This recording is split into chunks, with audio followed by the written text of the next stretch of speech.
Se me da mucho gusto platicar de nueva cuenta contigo, Eduardo Rivera. Me da en verdad mucho gusto porque hay una propuesta que nos tienes, hay un análisis que nos tienes en materia de presupuestos, y es que el gasto público pues tiene que ser inteligentemente dirigido, administrado, organizado, sin dispendio, sin exceso, pero tampoco pues digamos que solapando cosas innecesarias, teniendo un sentido correcto de lo que es la necesidad. Es todo un arte el presupuesto de ingresos y egresos, el gasto público, administrar el gasto público en un municipio, en un estado, es un auténtico arte. Eduardo Rivera, te recibimos con mucho gusto, bienvenido, buenos días.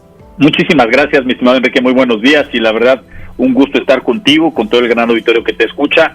Y bien lo mencionas, este tema del análisis del presupuesto de egresos de la Federación es todo un arte, porque son muchas las necesidades, es poco el tiempo y los recursos pues desafortunadamente no alcanzan. Entonces hay que tomar decisiones inteligentes con esta descripción que tú hacías, pensando en el bien de la población, sin politizar y tratando obviamente de enfocar el gasto en donde más resultados positivos pueda tener para la población y para el país. Y bueno, el puente no nos permitió saber a detalle cómo fue lo que se resolvió por parte de la Cámara de Diputados, que es la que tiene la facultad en este país para distribuir los 6.2 billones de pesos del presupuesto de egresos de la Federación. Y ese es un tema muy interesante, muy importante, que quiero compartir contigo y con el auditorio, Enrique.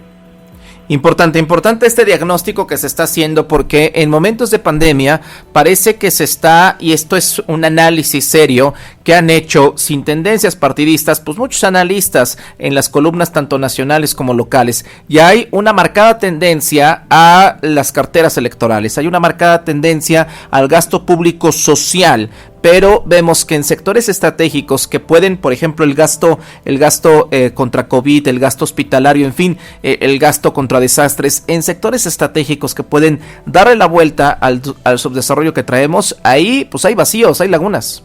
Hay vacíos y hay lagunas. Fíjate, quiero acotar ahí y poner algunos puntos sobre este tema importante que tú mencionas. Es la primera vez en 24 años que la propuesta del presidente de la República no fue modificada por la Cámara de Diputados. Acordémonos, amigos del auditorio, que el presidente propone y la Cámara de Diputados es la que dispone, es la que de alguna forma decide hacia dónde estirar la cobija. Y luego a veces nosotros como ciudadanos no conocemos a nuestros diputados, ya sea locales o federales. Tú en la mañana también dabas la nota de cómo se está aprobando la ley de ingresos a nivel estatal, que será responsabilidad también de los diputados locales. Y luego a veces no sabemos qué hacen los diputados locales y no nos toma interés. Pero amigos radioescuchas, quiero compartirles, por ejemplo, estos datos muy concretos. Del presupuesto que se aprobó a nivel nacional para ejercer el próximo año por los diputados por una mayoría de Morena, y por supuesto tuvo la oposición del PAN, del PRI, por ejemplo, de Movimiento Ciudadano, de los diputados de esos partidos políticos, tiene las siguientes características. Algunas de estas, como tú me mencionas, por ejemplo, no se etiquetaron recursos para la compra de la vacuna contra el COVID. Algo que a mí me preocupa es que no hay recursos, por ejemplo, asignados o un programa asignado para la recuperación económica, para rescatar los empleos y las empresas. Y, por ejemplo, dentro de la decisión de la Cámara de Diputados, sí se tomó un incremento del 667% del presupuesto para la construcción del Tren Maya. ¿Qué fue lo que hizo la mayoría de Morena y que es la mayoría del presidente de la República?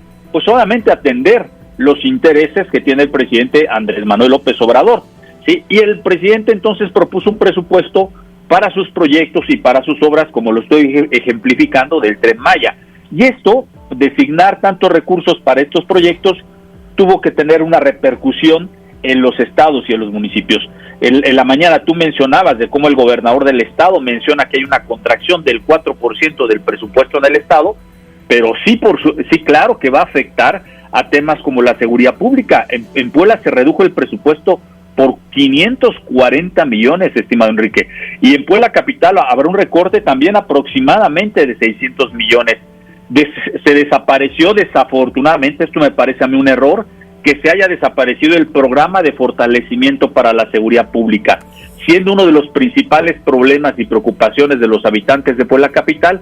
Bueno, se desaparece, en mi opinión, por parte de la Cámara de Diputados este fondo, pues que por supuesto se utiliza para apoyar todas las estrategias, salarios, uniformes, tecnología en el combate a la inseguridad pública en general en el país. Y entonces tiene algunos contrastes. Por ejemplo, sí se siguió destinando para el programa de Jóvenes Construyendo Futuro, que es un programa, por supuesto, del gobierno de la República, y tiene estos contrastes, algunas cosas positivas. Se apoyan los programas del presidente de la República, pero entre ellos el Tren Maya, pero se disminuyen fondos importantes en seguridad pública y no hay recursos para el programa de reactivación económica y generación de empleo en nuestro país. El tema es curioso. Has lanzado varios dardos, Eduardo Rivera, y el tema es complejo porque el tema del Fortasec, por ejemplo, cuando tenemos el arranque del sexenio, datos del Secretario Nacional de Seguridad Pública, no son datos del Financial Times y mucho menos del Reforma, o sea, datos del propio gobierno, el arranque del sexenio más sangriento, más violento en materia de homicidios dolosos en los primeros 2 años de la administración del presidente López Obrador. Y por otro lado, ¿cómo combates eso? Tiene que haber, más allá de discursos, más allá de abrazos, más allá de buenas intenciones, tiene que haber una estrategia presupuestal que se traduzca en política pública para contrarrestar eso. Y entonces sacas el Fortasec, que es realmente un mecanismo de compensación de las policías municipales que permite ser eventualmente competitivas, ya no con la delincuencia organizada, sino con la Guardia Nacional y con el Ejército en el esquema de militarización. Y entonces las dejas sin recursos, literalmente sin balas, sin chalecos, sin botas, sin muchos elementos fundamentales, sin apoyos a las academias de policías, que es justamente de donde venía el Fortasec. Entonces, digamos que colocas todos tus canicas en el Ejército y descuida a las policías municipales. Y esa es la estrategia de los gobiernos anteriores. Sí, yo creo que es lamentable, Enrique, esta decisión porque definitivamente es una de las prioridades en el país. Tú lo bien mencionas. Si revisamos las estadísticas, ¿no?, del Secretariado a nivel nacional de Seguridad Pública, el incremento, por ejemplo, de inseguridad pública en general en el país sigue siendo una tendencia. Los feminicidios siguen siendo una tendencia a la alza. Y no solamente tiene que haber la Guardia Nacional, no solamente tiene que haber la presencia del Ejército de nuestro país, sino tiene que haber un fortalecimiento a las policías municipales y estatales. Si no logramos desde esta perspectiva, ¿sí?, fortalecer a las policías municipales, estatales, con mejores salarios, con mejor infraestructura tecnológica, con un buen equipamiento, por supuesto no van a tener las herramientas, como tú bien mencionas, para combatir la delincuencia. Y creo que para mí ese es un grave error en la aprobación del presupuesto que se llevó a cabo el pasado fin de semana. Y estoy de acuerdo, la mayoría de Morena tiene que apoyar las propuestas del presidente de la República, entre ellos el Tren Maya, el 667% de incremento en la asignación del presupuesto del Tren Maya, pero creo que también es un grave error que no se hayan destinado recursos para la reactivación económica.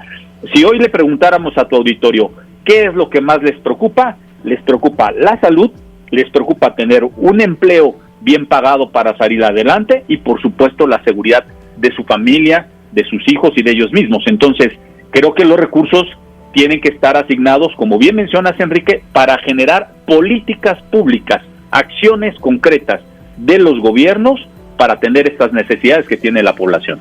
Ahora, ¿cuáles son las repercusiones para Puebla y cuáles son tus propuestas de enmienda, Eduardo? Mira, las repercusiones para Puebla son difíciles, ya lo comentó el gobernador en la propia entrevista, en la noticia que tú dabas en la mañana, Enrique. Hay una reducción, insisto, del 6.7% del gasto federal.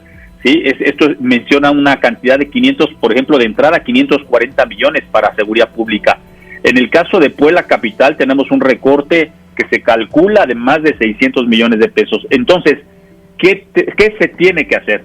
Bueno, pues primero las autoridades estatales y municipales tendrán que destinar con eficiencia los pocos recursos que le llegaron, ¿sí? Creo que es fundamental. Y tú mencionabas también al inicio de la entrevista, tiene que verse con un enfoque más allá de intereses personales, de intereses partidistas. Ese presupuesto poco que se tiene que estar enfocado para trabajar por el bien de todos. Y finalmente, yo diría, Enrique, me parece que es válido levantar la voz. Tenemos, por ejemplo, 10 gobernadores, tú lo sabes, que se han denominado una alianza federalista y que pugnan porque se revise este pacto fiscal, que en verdad se analice cómo se están distribuyendo los recursos públicos en este país.